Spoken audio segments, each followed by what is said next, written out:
ত্রিপুরা বিজেপির জন্য এমনই দিনে একটি সফলতার খবর, যেখানে গতকাল 28শে জানুয়ারি কেন্দ্রীয় বিজেপির সফলতার পেয়েছিল বিহারের নীতিশ কুমার বিজেপিতে সামিল হয়েছে।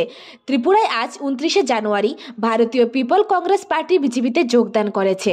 কারণ হিসেবে বলতে গিয়ে পিপলস কংগ্রেস সভাপতি প্রদীপ চক্রবর্তী জানান, পশ্চিমবঙ্গে একটা সময় সিপিএমের অত্যাচারিত সরকারের বিরুদ্ধে যখন মমতা ব্যানার্জি বাড়ির সামনে মার খেয়েছিলেন এবং সিপিএমের দ্বারা নাজেহাল হয়েছিল, সেই সময় সিপিএমকে উৎখাত করার প্রথম ধাপ হিসেবে ভারতের প্রাক্তন প্রধানমন্ত্রী অটল বিহারী বাজপেয়ীকে ওনার কালীঘাট বাসভবনে নিয়েছিলেন।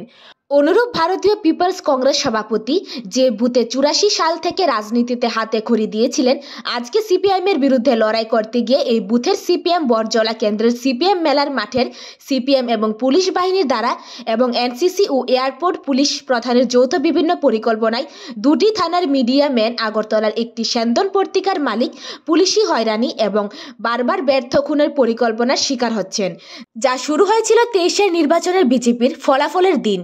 দুর্জয়নগর বুথে বিজেপির পুরানো নেতা, বর্তমানে সরকারি আইনজীবী পুলক দেবনাথের বাসভবনে বিজেপির উল্লাসিত সমর্থকদের একটি ভোজ সভার আয়োজন করেছিলেন। পরবর্তী সময়ে ধনপুরে ভারতীয় পিপলস কংগ্রেস প্রার্থী দিয়ে ত্রিপুরার সিপিএমের এবং ধনপুরের প্রাক্তন মুখ্যমন্ত্রী মানিক সরকারের এলাকার সামাজিক অর্থনৈতিক ভৌগোলিক অবস্থা নিয়ে মুখ খুলেছিলেন।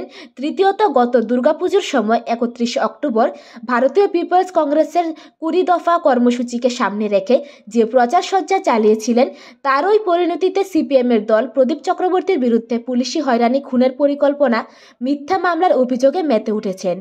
তাই ভারতীয় পিপল কংগ্রেস সভাপতি প্রদীপ চক্রবর্তী আগামী দিনে আরও কঠিনভাবে সিপিএমের 35 বছরের খুন, সন্ত্রাস, দুর্নীতির বিরুদ্ধে কঠিনভাবে লড়াই করতে ভারতীয় পিপলস কংগ্রেস পুরো দল নিঃস্বার্থভাবে বিজেপিতে সামিল হয়ে গিয়েছে। বিজেপির সমর্থক হিসেবে প্রাক্তন পিপলস কংগ্রেস সভাপতি, দুর্জয়নগরের বিজেপি সহ বরজলা কেন্দ্রের প্রাক্তন বিধায়ক, মণ্ডল সভাপতি সহ সমস্ত কাউন্সিলর নেতাদের কাছে বিশেষভাবে অনুরোধ রাখেন, সিপিএমের এই চক্রান্তের ফাঁদে যেন পা না দেন এবং প্রদীপ চক্রবর্তীর বাড়িতে যেন সবাই মিলে নিরাপত্তার ব্যবস্থা করেন। Bureau report, জনদর্পণ।